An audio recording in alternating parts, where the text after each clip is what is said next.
with dense networks of small cells. And if we do that right, we will have higher speeds with our wireless networks than we have ever seen before.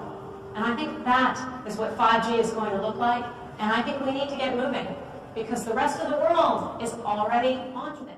Brothers and sisters in Christ, stay watchful, stay vigilant, stay sober-minded. Have an awesome day, guys. God bless. To broadcast the entire Earth, it takes 2 kilowatts, 2 hair dryers.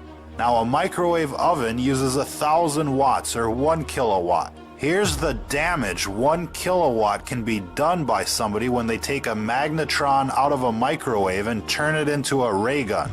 This is just a small example of a low-tech weapon running on 1,000 watts. Then you have these things here, these huge towers of death. Now each row in this tower, an array, or a set of dishes or rectennas or whatever you want to call them, is connected to a cable with a maximum power output of 300,000 watts, or 300 kilowatts. That's 300 microwave ovens. We based that conservative estimate based on the gauge of the cabling that's running up to one of these arrays. They're estimated at 300,000 watts per cable. Those aren't fiber optic cables running up to those arrays. It's a thick copper gauge transmission line quality cable running up those towers. Now, if there's 10 cables, that's like 3 megawatts of power. And these cables are out there to output power to the magnetron, not for data transfer. That's an important point. These cell phone towers are weaponized. There's no other reason to have this much power running up the cables. It isn't for data transfer. Now, FCC regulations limit normal transmission per array to about 400 watts. To put that into perspective, 1 watt from your phone can go 25 miles to the nearest tower. A 1,000 watt magnetron on a stick can blow shit up. And these towers have a 300 kilowatt power line running up to each rectenna. And who knows, there could be an amplifier at the top of these towers that steps up the power even more. The point is here, ladies and gentlemen, is that these companies like Lucent and Google could turn up the juice at any time and nuke a town. They could nuke the entire country without any warning. These service personnel, playing the role of an unruly mob at Georgia's Moody Air Force Base, are about to fall prey to an invisible ray. The hulking panel atop this Humvee is part of what the U.S. military calls the Active Denial System, or ADS. It's designed to incapacitate enemy combatants with an unnerving, non-lethal sensation of intense heat. Watch as the ray silently strikes and scatters the crowd. The active denial system has 3 great characteristics. First of all, it's safe. Second, it's effective. And third, it has a tremendous range compared to the other non-lethal weapons that today's warfighter has. This is the heart of this 100 kilowatt transmitter. This is the gyrotron. 200 kilowatts of electricity is fed in, and 100 kilowatts of radio frequency comes out.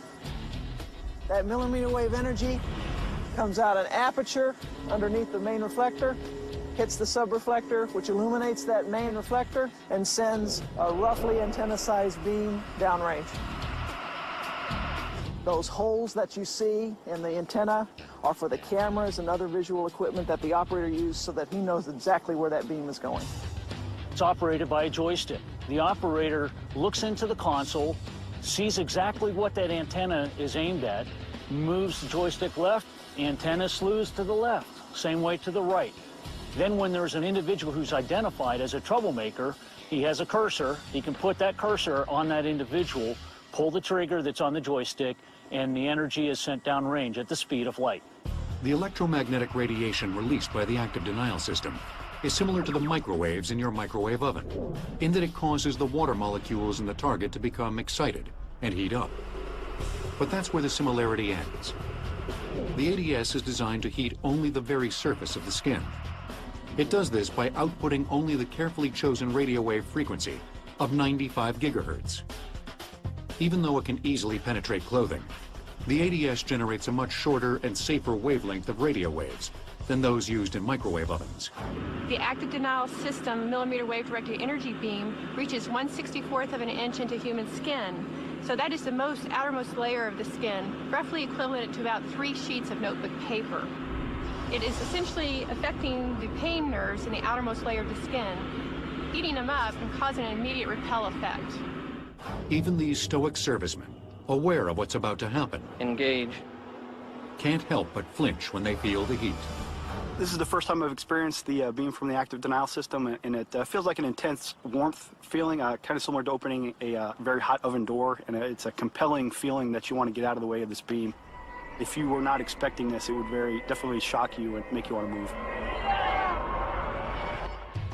The ADS represents just the latest effort to devise an effective ray weapon. Talking about post-human society. That's right, you heard that correctly. Post-human. After human. When man merges with machine. When man will be no more. That is their endgame, to wipe out humanity. Where resistance is futile. That kind of thing. That's what they're thinking about. That's what they want to bring into the world. And that brings us back to what we were talking about yesterday. The weaponization of cell phone towers.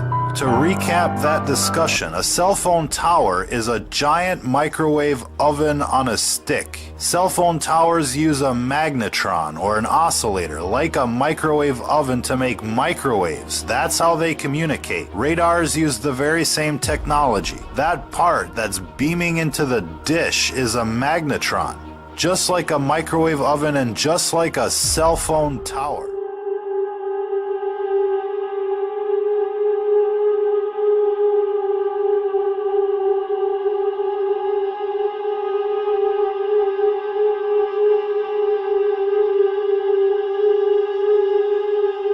Cell phone service is still spotty. Companies like Verizon are using temporary microwave technology.